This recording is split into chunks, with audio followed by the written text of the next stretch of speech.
everyone, welcome to my channel. My name is Lisa and today I am going to be doing my January paycheck #1 budget. This is for January the 6th through the 19th. I am using a Clever Fox dotted journal. I love this journal. It has, quality paper and it just, not a lot of bleed through or shadowing, which I really like. And so you can find them on Amazon. And I think I even have a discount code down in my description box if you want to purchase directly from their site. I'm not an affiliate. I don't get paid any money for recommending them. I just use their products because I truly love them.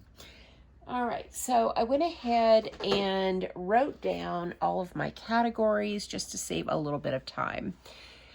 So over on the left side, let's go ahead and talk about the balances as of today, which is January the 2nd.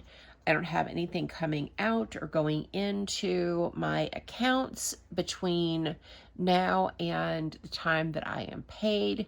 So let's go ahead and talk about my checking balance. So if you caught my check-in, you'll already know that my checking account balance is $3.67.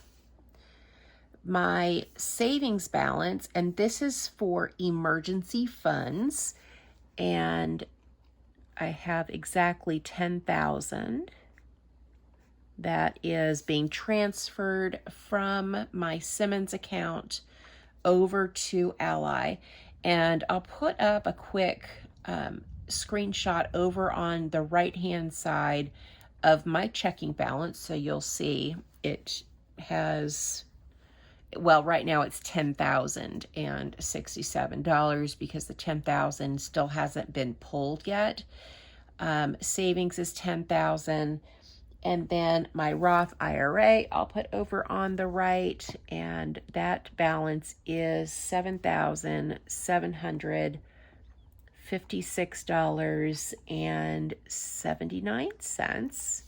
And then house savings, which is what we are saving for when with the, oh gosh, I can't talk today. The house savings, we're doing the 52-week challenge, so we're just putting every penny that we can towards that, and so that's $308 is what we have for house savings so far, which that's only 3 weeks, so I'm really excited about that progress. All right, moving on to my paycheck. My income is the same every single time, and that is $1,500. Next is retirement. I have a Roth IRA through Charles Schwab, and the limits for 2023 for a person of my age, I'm 48, is $6,500 per year, and so that equals out to $250 every paycheck. So my total retirement is $250. Now I do have a 401k with my employer, and any increases in income are being sent straight to that 401k plan.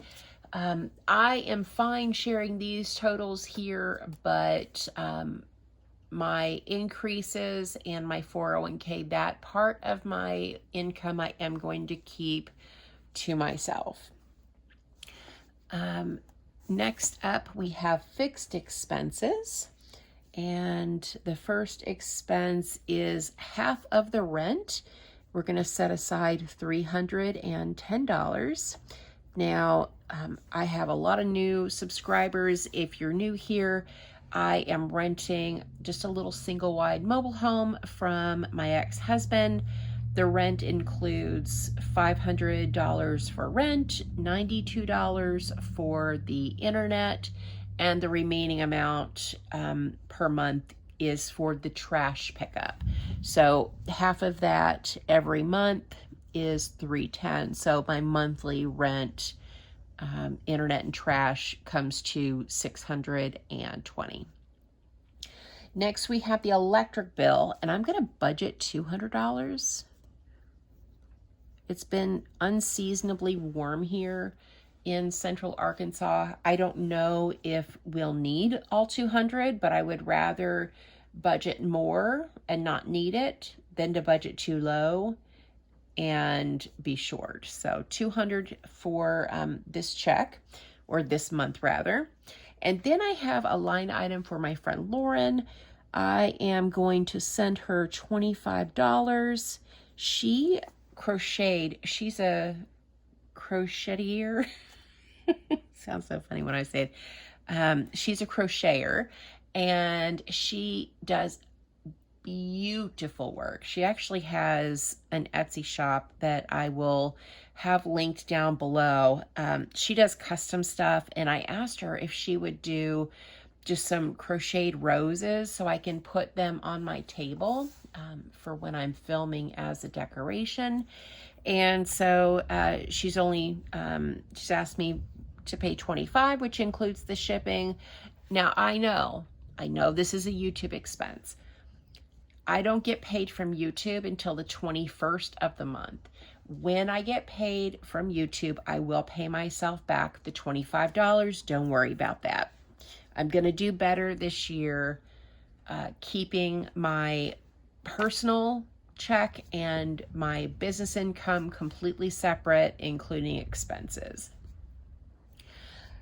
Donations is going to get $15, and these are electronic donations. These are not cash donations.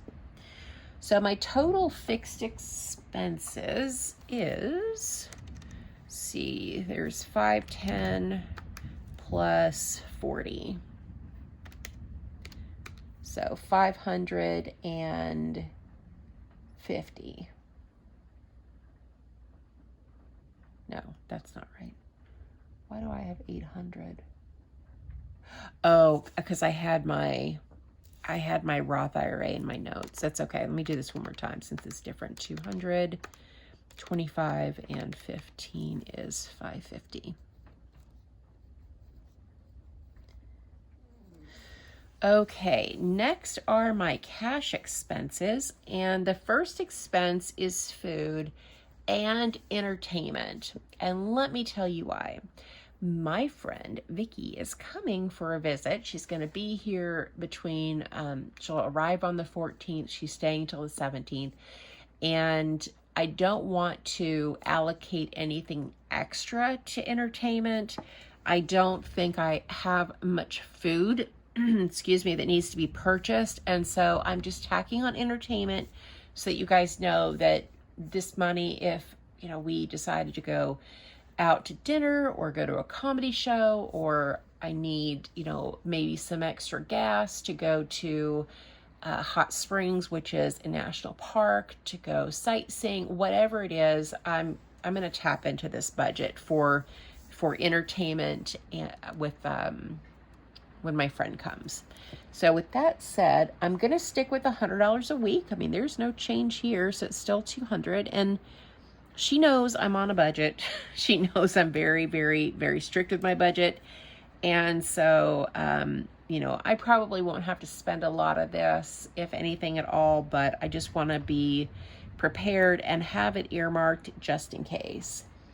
Gas, I am allocating $40, so a little bit more than usual. I'm doubling it. It usually is $10 per week, but I'm going to do $20 per week. My daughter, Carol Ann, is going to get $80 a week, and this is Cash App. I won't do this in cash because she's out of town, and so that's $160. Now, she does have a YouTube channel, and the name of the channel is Frugal PA. She actually posted a video today of her grocery haul out of town, and so you'll need to go and check her out and subscribe so you can, maybe she'll share with you how she spends this $160 over the next 2 weeks. Next up is spending. Now, usually spending would be for the cleaning ladies, but they are not coming this week. So usually they would come on Monday, which would be the 2nd today, but they're not coming today. And the next cleaning is going to be on the 12th, but right before my friend comes. And they won't come back again until after my paycheck on the 20th. And I already have $100 in the envelope right now that will cover the cleaning on the 12th. So 0 for spending. Hopefully that made sense. But I'm just skipping one cleaning, and I already have $100 in the envelope to cover the cleaning for this next week.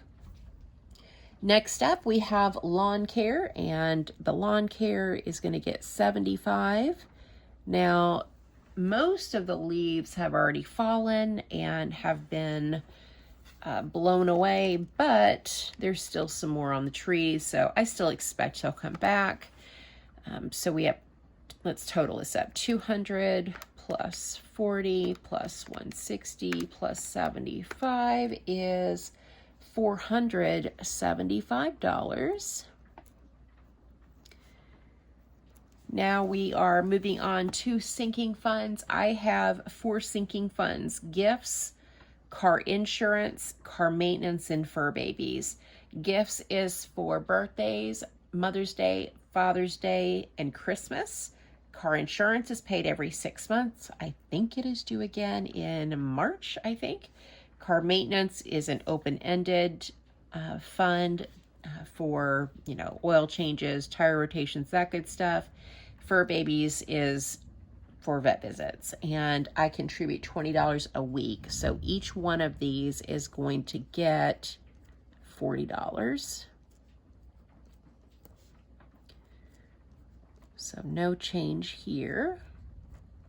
So that makes my total sinking funds $160.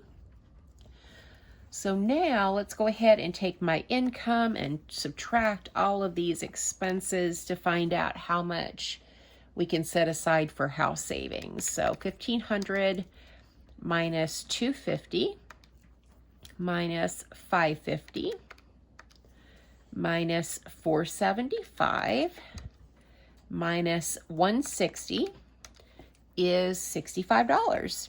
So not a whole lot this time to put towards house savings, but again, I really don't think I'm going to spend all of this, and anything left over is going to go towards house savings. I don't need any food. I did a monthly shop, although my daughter did take several things from my monthly grocery haul. So I might still need to pick up a few things before the end of the month, but I'm going to really try to not do that. So that's everything from me, guys. Again, this is January paycheck number 1. Thank you so much for watching. Thank you for supporting my channel, and I hope you guys have a great day or night wherever you're at. Bye.